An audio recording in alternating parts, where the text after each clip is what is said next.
I'm very excited about this book that you've been working on for a number of years. Can you tell us the title and what's it about?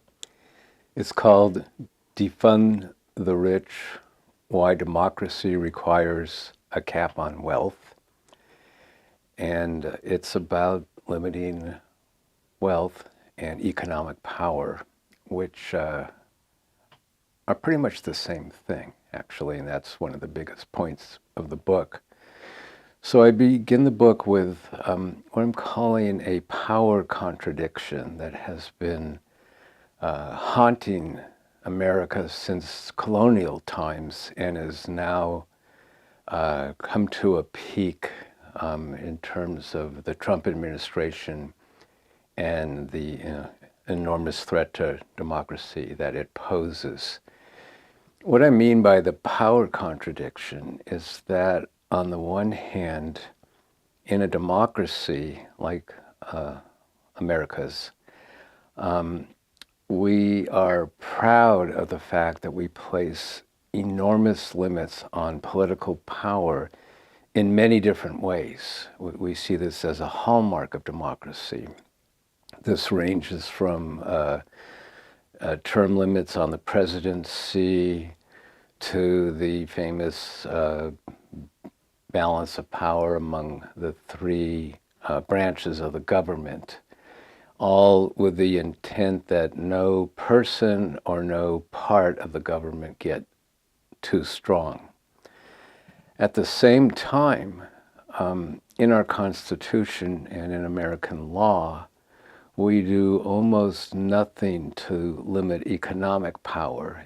We allow it to run wild. We allow it to accumulate endlessly.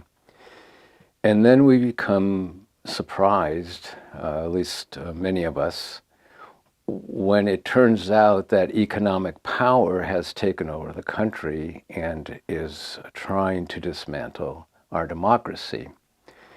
This would be a direct outcome of the power contradiction, where you take one type of power and limit it and let another go unchained, and then the unchained one ends up usurping the limited one. So let's go into this a little bit more, because I think it's easy to forget just how many ways that we limit political power in this country. You can't hold office either in Congress, for example, for either 2 years or 6 years without risking it all and being in great danger of losing it if you can't get reelected. So there is some ongoing accountability in that respect. It has many weaknesses, but at least it's there. And like I mentioned, when it comes to the presidency, no matter how good the president is, as a country since Theodore Roosevelt's time, we've decided that the accumulation of power that a president might gain by being elected over and over and over again was just too risky to let happen. And therefore, again, no matter how wonderful you are as a president, how skilled and how loved, you're done after 2 terms. And that's a huge limit on your potential power. So we don't do the same thing with economic power. So individuals can become billionaires and possibly trillionaires. Corporations, business wealth can grow forever. In both cases, wealth gets passed on in individuals through inheritance, and corporations just maintain their wealth no matter who's in charge. So we have this ongoing accumulation of power, of economic power on the one hand, whereas on the other side, it's always limited for how long it can last. You cannot inherit political power. And so one of my big questions is, what's the big difference here? Why is it okay to limit political power, not okay to limit economic power. That's a bit of a mystery. It doesn't make much sense if you put it that way. Many times when we think about limiting wealth, we think about it in terms of an individual person's stash of money. And so it's all framed in this very narrow way in which all we're talking about is like, can I buy a yacht or two or a mansion or what not?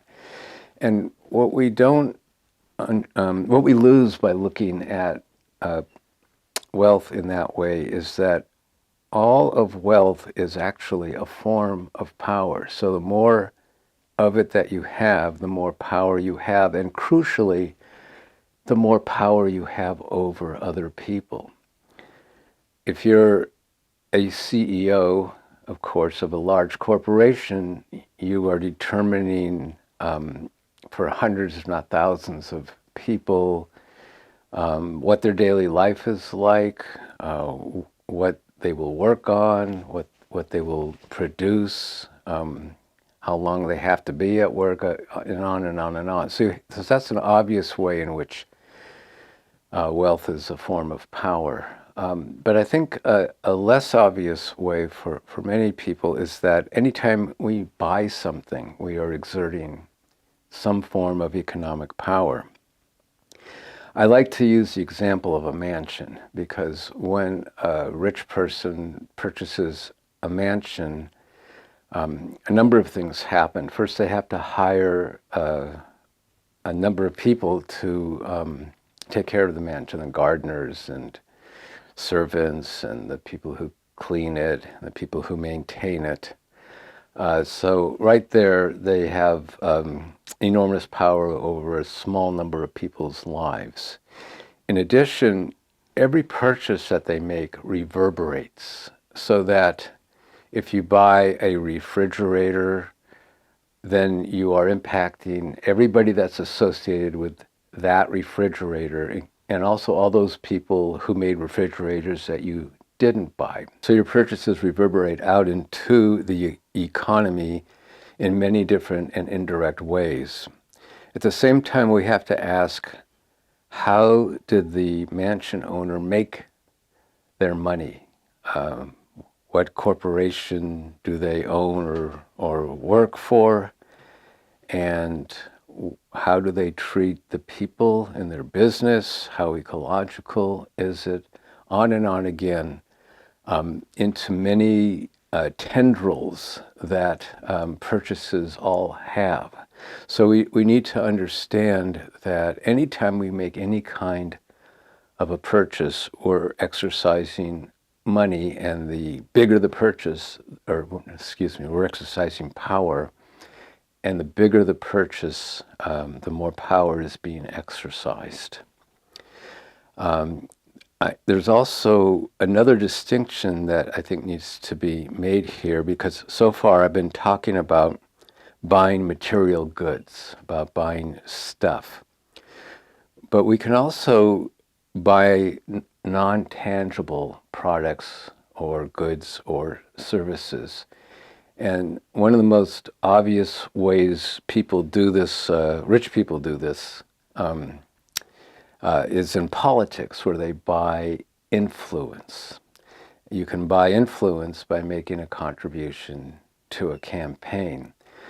Now, we have to be a little bit careful here, because we can't call it buying legislation. We can't say it's buying a vote for a particular piece of legislation, because that would sound too much like a bribe. So we call it influence as a euphemism. But anyway, that's yet another way that wealth is power, and that's perhaps the most obvious way. But we need to be very careful that we don't think of that kind of access to power through wealth as being only one choice that rich people have, and that all their other personal choices that they make to buy very expensive goods and services are not a form of exercising power, because every kind of purchase, again, is a form of power. So the issue then becomes, is it okay for people to accumulate enormous amounts of economic power and then wield them day in and day out over many people's lives? And if we're going to be talking about democracy, if we're going to be talking about, what do we do about power and power abuse, then we have to ask this question.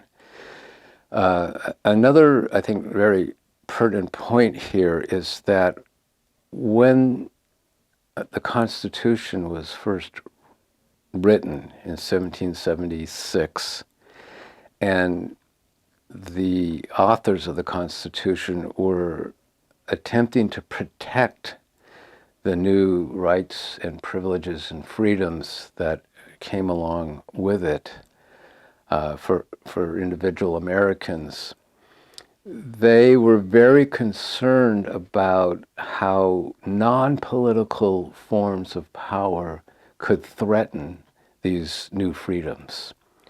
In particular, they put really substantial limits on military, religious, and press power in order to protect democracy. In other words, they said, we're not going to allow these types of power to get too large because we're afraid that they'll overrun our democracy. Let's take the military as an example. For starters, who runs the military? Who's at the very top? It's the president, who's a citizen, not a member of the armed forces. And that's the that's the most powerful person in the military, is somebody who's not part of it. It's also the case that if you're in the military, you can't run for public office. Now, if we think about it, that's a pretty major limitation. Part of what the military does, or is supposed to do anyway, is to protect our rights, and among those are the right to run for office if we're at least of a certain age. Back when the Constitution was formed, you had to be a landed white man. But in any event, it was to protect that right, which was a major right. It was something you couldn't do in an oligarchy or in any kind of dictatorship. So, and the reason that this was put in place was to maintain the separation of powers, so that someone in the military couldn't both hold a high rank in the military and a high political position as well. So we were willing to limit the military in that way. Also, there were major limits put on the use of the military on U.S. soil, so that there's a separation of the police and the military is only supposed to be called in under dire circumstances. We see Trump abusing this. He tried that in his first term, invoking the Resurrection Act of 1807. And very recently in Los Angeles, he called in the National Guard when they weren't needed, and certainly when Governor Newsom didn't want them to come in, as a way to try to quell protests about his immigration policies and ICE. But he's poking at all of these different limits to see what he can get away with. Before moving on to religion, I wanted to say one thing about Trump. As we have to understand that the weaknesses that he is constantly exposing in our government have been a long time in the making, and many of them are due to economic power. Economic power has prevented us from going a lot further as a democracy than we have, and that ranges from slavery, from 400 years of slavery, and how that held us up for economic reasons, to the fact that because of Citizens United, Musk was able to contribute $250 million to Trump's campaign to get him elected in the first place. So if economic power had not been both harming and halting the progress of democracy for centuries, Trump could never have been elected in the first place. And I think we need to bear that in mind, that even though he's personally despicable, he's simply going forward in a direction that we've been headed in for quite some time. When it comes to religious power, of course, what happened constitutionally was that there is no state religion, so that there's freedom of choice here, and one religion doesn't have a special place in the government. So this limits religious power quite a bit. Most religions are nonprofits, which also limits their contributions to politics and whatnot. So it's another limitation on them. But religion, of course, at the founding of this country was a huge power that needed to be limited, and it had already demonstrated how corrupt it could be and how dangerous it could be. And finally, the power of the press. And again, in the First Amendment, freedom of the press is a major right that was provided so that economic power or any other kind of power allegedly couldn't stop the truth from coming out. Basically, that's the role of a good press. In terms of freedom of the press, the Postal Act of 1792 made stamps very cheap, which allowed many different publications to exist. And so we had quite a diverse kind of press at that time. And throughout U.S. history, you'll see moves made in order to encourage freedom of the press. The last perhaps being in 1977 with the Freedom of Information Act, which allows the newspapers and other people to access information from the federal government that has not been classified or perhaps for some other reason made not accessible, but a huge amount of information is accessible. But since then, we've had the whole digital revolution with interactive technology, and it's left the Freedom of Information Act way behind, so that what's occurred is a huge concentration of press power in the hands of a very few conglomerates. This is contrary to the way that the digital revolution has been presented to people. The advent of interactive technology, we would expect many more media companies to have emerged who are at least, say, a moderate size. But the exact opposite has happened. We've had mergers and acquisitions, so that now there's basically 6 huge conglomerates that are controlling vast portions of the media, with Comcast being the biggest of those.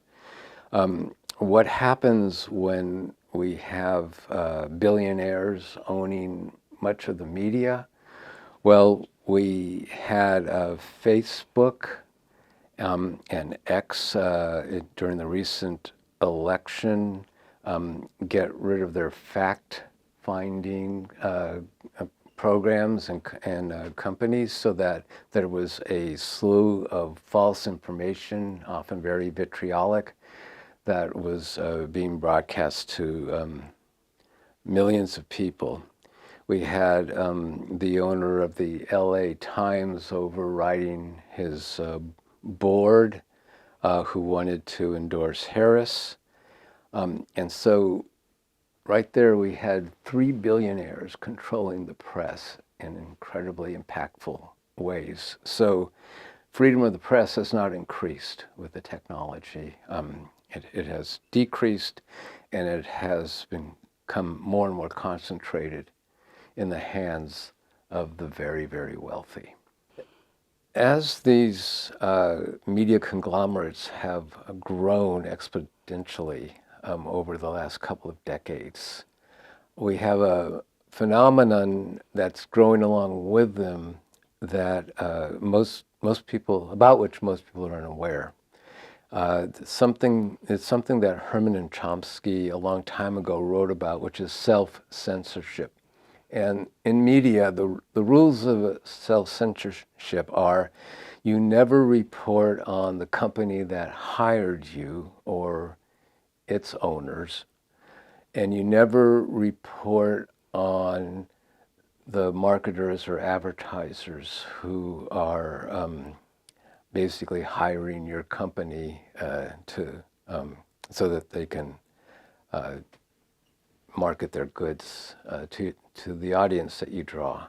So these are the 2 major rules. Sometimes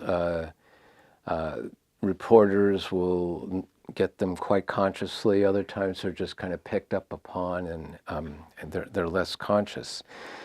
So what happens when a media conglomerate grows? Well, on both of these fronts, the size of the company and on the marketing side, we're finding that there's more and more self-censorship. So as the company gets larger, there's more and more parts of the company that you can't criticize. And these conglomerates own so many different companies that the world, the untouchable world, becomes enormous.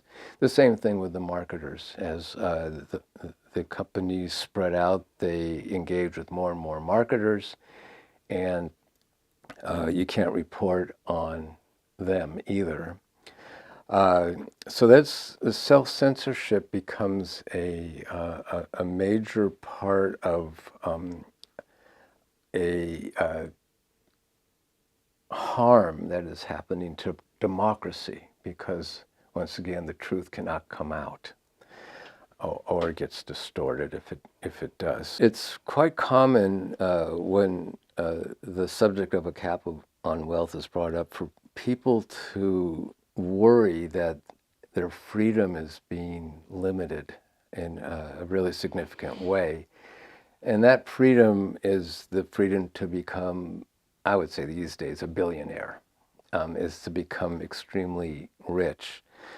I think the first thing I'd want to point out is actually that's not one of the freedoms, explicit freedoms that was in the Constitution. There was certainly in the Declaration of Independence the pursuit of happiness, but the pursuit of endless wealth is very much a capitalist trope, and not so much one of democracy.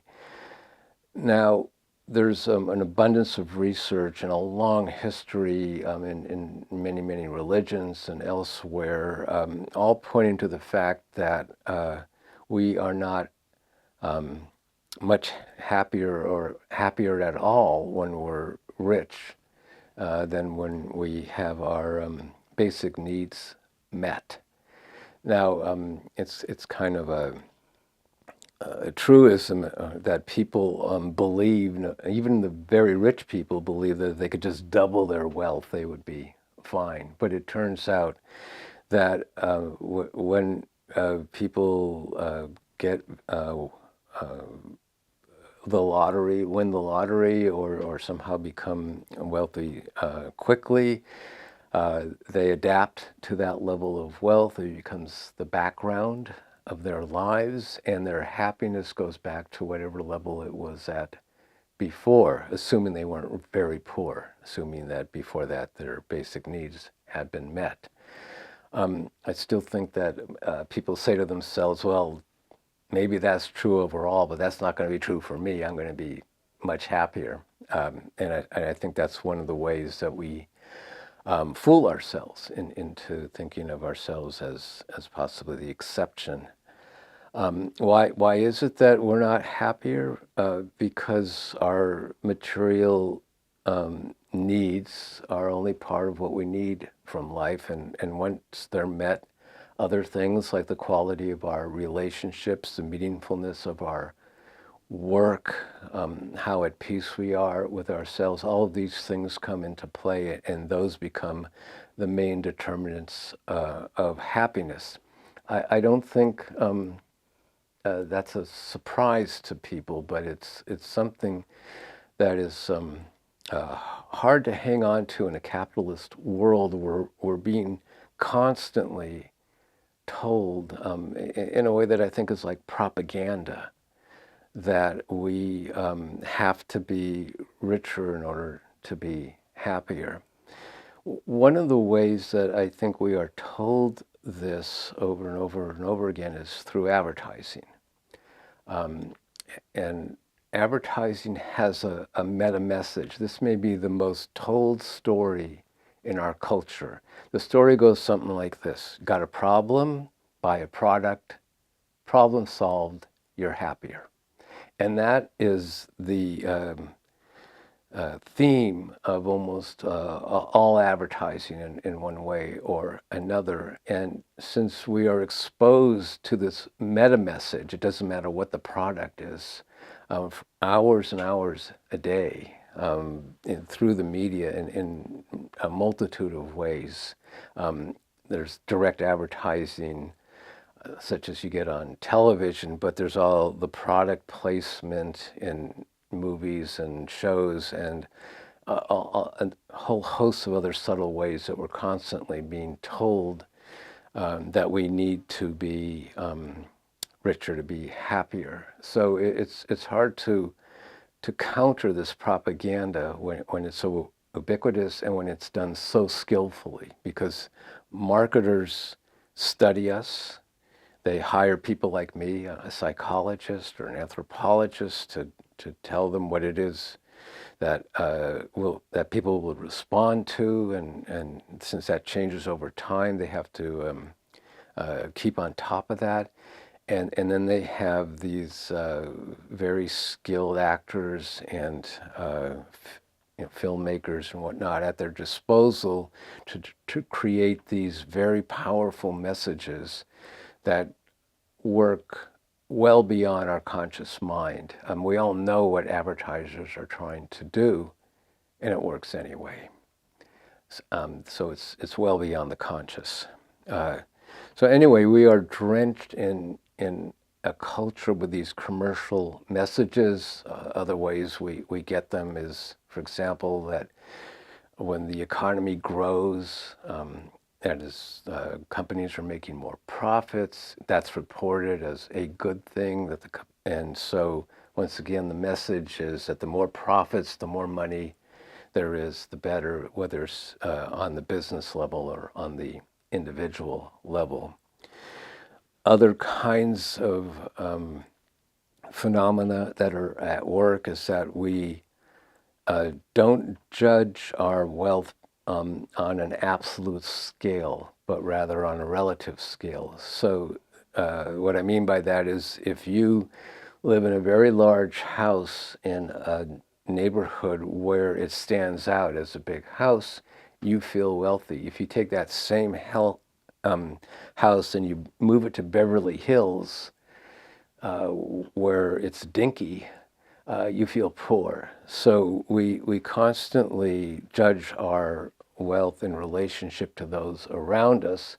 That's one of the reasons, for example, that a lottery winner doesn't feel that happy over time, that much happier over time, because they move into a fancier neighborhood and then everybody else is just like them. When we're talking about the commercial media, it's also very helpful to know that the television and all the apps that we're now viewing and all of these other types of media don't necessarily have to be commercialized. When radio and television were first introduced in this country, there was a large movement to make them commercial free. Obviously, it lost, but it wasn't just automatically assumed that it had to be run by money from marketers. And we have some examples of alternatives that already came about around the late 1990s and into the aughts in Venezuela and Argentina. Unfortunately, there's been some backsliding there because of political changes. But for example, in Argentina, 1/3 of the media is commercialized. 1/3 of it is owned by the government or produced by the government, and 1/3 of it is produced by nonprofits. Can you imagine that happening in the United States, that only 1/3 of the media was commercial?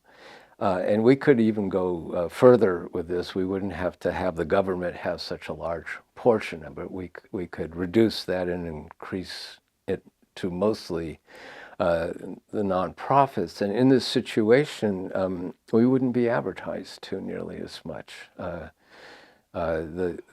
The media would be subsidized by our tax dollars, by the government, but so it would be free, and it wouldn't require this kind of self-censorship creeping into it, as I previously described.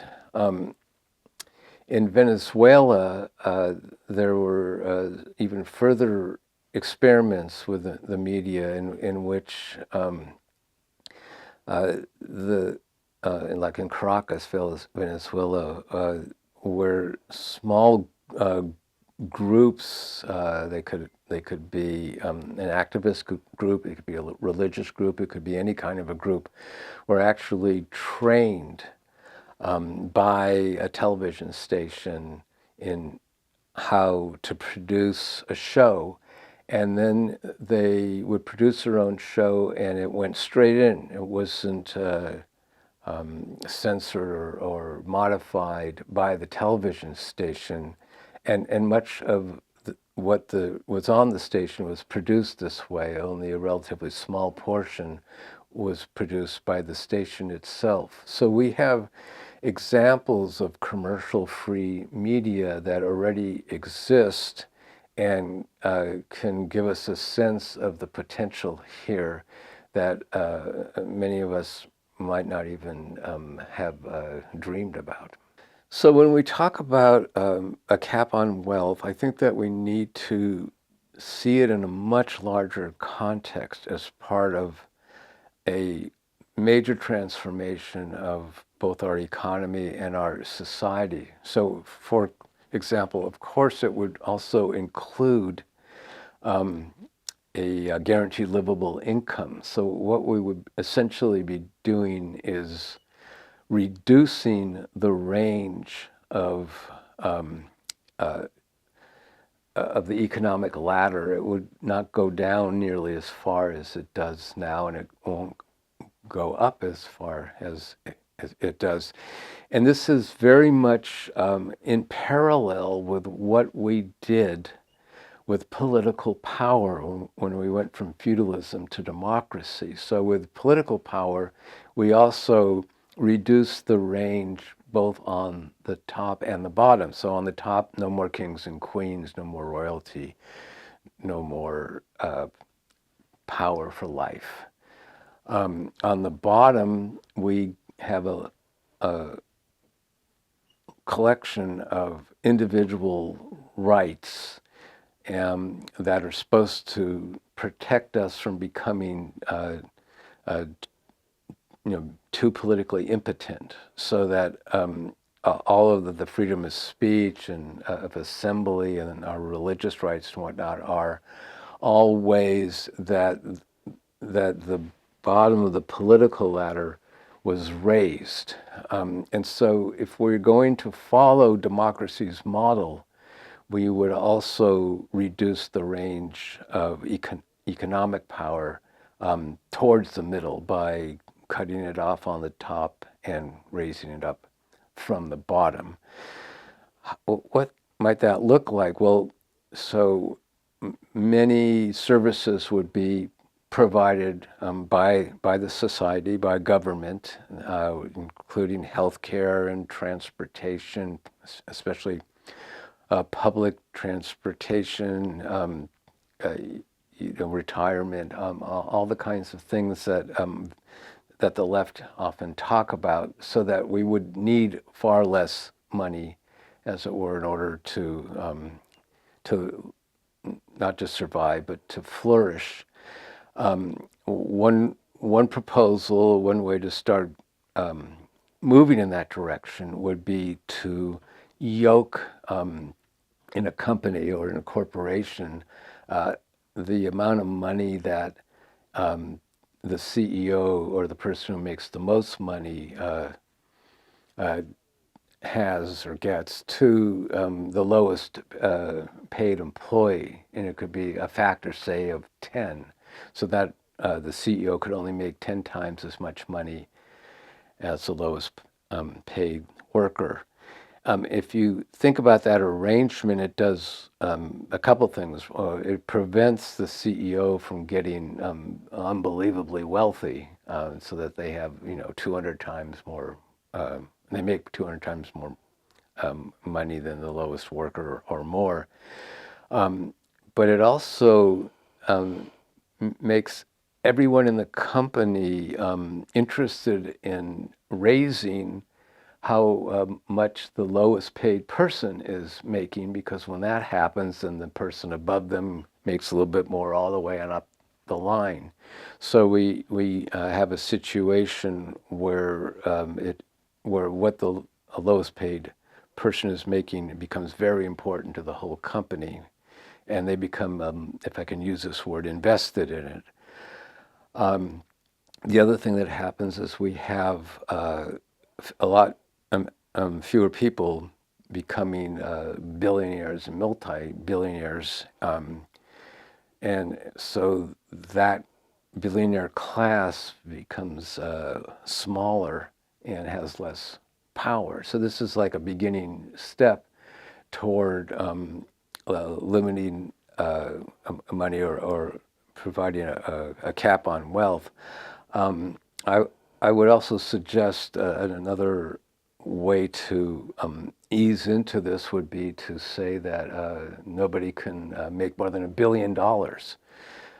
So that's a start, and it might be that a lot of people would be okay with that. To know that, oh, well, I guess I can only make $500 million. That really bums me out. I mean, I don't really think that that's going to upset too many people, except in the general sense. There is something here in terms of why people get upset about hearing that there's a potential limit that I want to mention in terms of freedom. The idea is that somehow we have limited our freedom if we can't make an infinite amount of money. But we need to take a look at what kinds of freedoms we're talking about when we talk about the freedom of the very, very rich and the freedom of people who don't have much money. When someone who doesn't have much money gets enough to get by, their freedom increases enormously. They have now the freedom to, to pursue studies that they might want to study, or a career that they might want to pursue, or they can they can feed their family. They have a lot less debilitating stress on them, and their life just opens up in enormous numbers of ways. If a very rich person can now buy a third yacht, their freedom has not increased very much.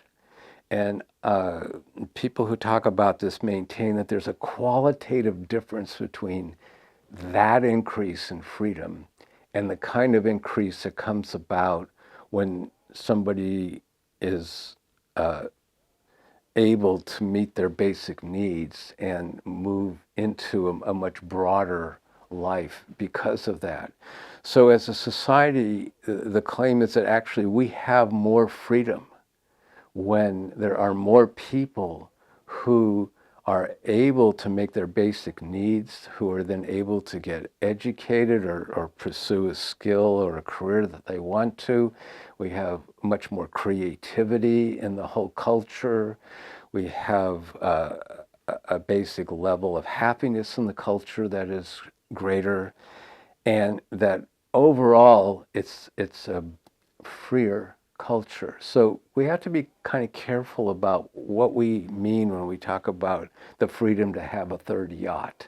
And is that really worth sacrificing the freedoms of all these people who are doing so much more poorly economically?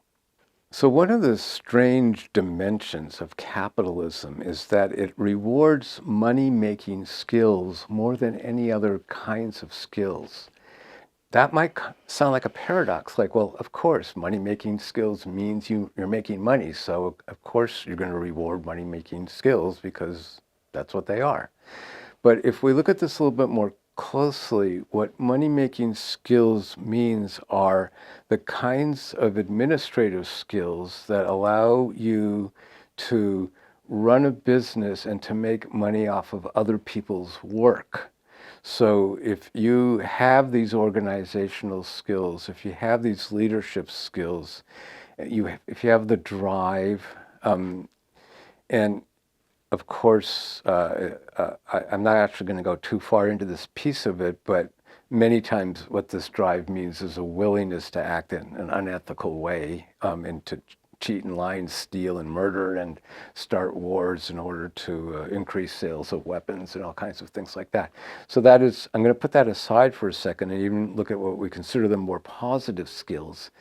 When somebody has those skills and they can hire, say, if you're a pharmacy business, then you can hire the pharmacists and the researchers to create the drugs, but the people who are going to make the most money are not those people, but they're going to be the administrators who are running the business. And that goes for almost any business that you can think about. The athletes who we cheer on, if we're a fan, are not making as much money as the owners of the businesses. And you could take any business and you'll get the same example. So what happens is that it's those specific money-making skills in capitalism that get rewarded way more than any other kind of skill.